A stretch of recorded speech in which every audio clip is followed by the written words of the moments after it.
Hi, it's KCCK's Culture Crawl. I'm Dennis Green, and it's kind of a twofer this week with the Cedar Rapids Opera. We had guests from Cosi fan tutte on for our most previous edition, and now it's a pleasure to welcome members of the cast of the opera Charlie and the Wolf. Say hi to Jade. Hi, Jade. Hi. And Antoinette. Hi. Sam. And Jacob. Hello.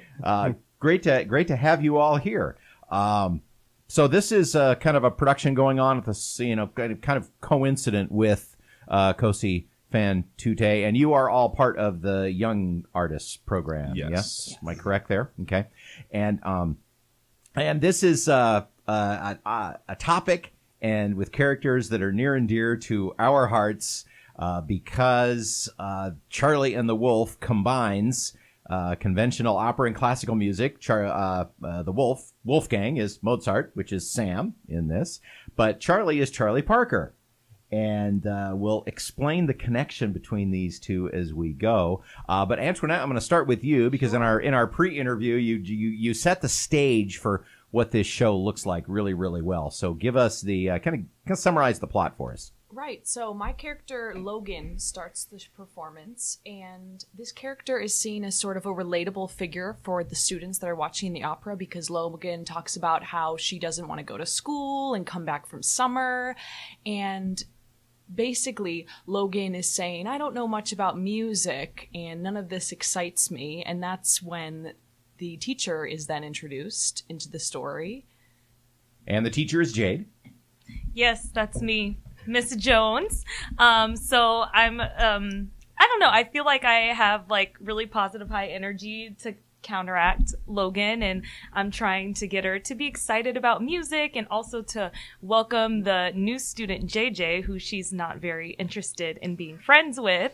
But we start the music lesson anyways, and Logan is so bored that she falls asleep, and we enter the dream worlds where we meet our the namesakes, of the show. So Mozart and the Charlie Parker. Now, in our view, of course, we feel like the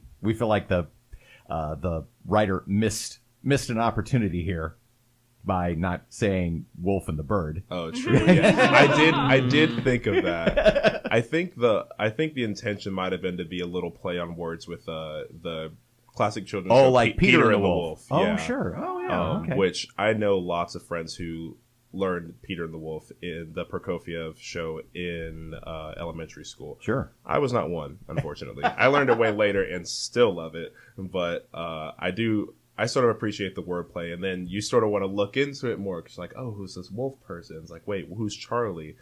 And so you're Charlie Parker, I am Charlie Jacob, Parker. And Sam, you're Mozart. And tell me a little bit about your relationship and how you come into the show from the dream world. Yeah, well, we have pictures hanging up in the classroom, so we are clearly. It seems like we're maybe the teacher's examples when she teaches the class about different music. So we're what's in Logan's subconscious. And then we come in and we talk about all the things that are on the board, and bring in.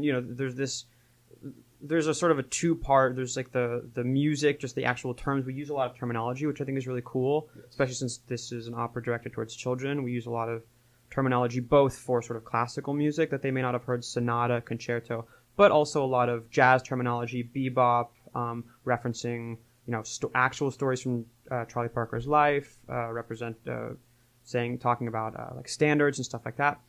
Mm-hmm. And then there's also this element of like they were mentioning the becoming friends with someone who may not be exactly like you, and that's what Logan says brings Logan and JJ apart, is that they're not the same. And so we sort of drive home this idea of, well, we're different, but we're also still homies, and you can be too. We are so homies because in the world of this story, Mozart and Charlie Parker are friends. Yes. Yeah, we are introduced right after Miss Jones has us on the board. She has just introduced her class to the differences in style between classical and bebop. She doesn't go as in depth, but that's our role in the show, is to talk about exactly how we differ in terms of rhythm, harmony, melody, and improvisation. which is really interesting because we always associate improvisation with jazz. Of course, it's one of the cornerstones of that style. But one of the first things we learn often about Mozart is that he was an incredible improviser and often improvised in the styles of other composers. So we talk about our own versions of each of these musical features, how we differ in like metric, stress, and rhythm, and just beat, and just sort of our general styles. Yeah, It's somewhat unusual in opera for there to be different styles involved. Exactly. So tell me a little bit about how about kind of adjusting what you do to what I'm guessing is a slightly different libretto than you've seen before. Well, I've had the privilege of doing doing different or operas in different styles separately, and bringing them all together is it's only a little jarring, but honestly it's been really fun, because this is directed towards kids, so it's sort of, we are out of time, we're in this sort of dream world, and it's fun to switch back and forth between the styles.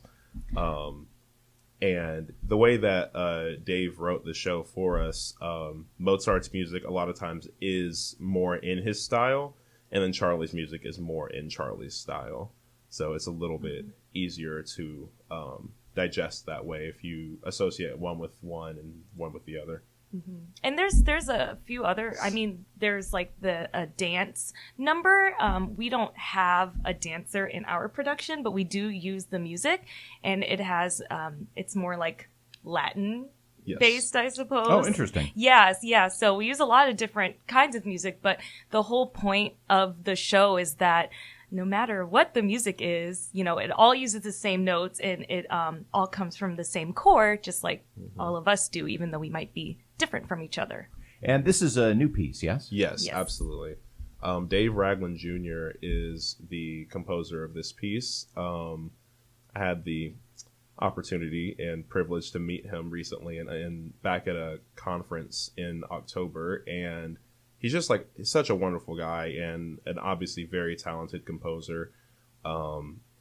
In the dance number that Jay talked about, he actually combines like a very classic jazz rhythm and like a sort of Latin feeling rhythm with a Mozart piano piece. I think it's the C major sonata that it's a lot of people's first like big kid piece, I want to say, and combines them together, like puts them on top of each other to create a fusion between the two styles.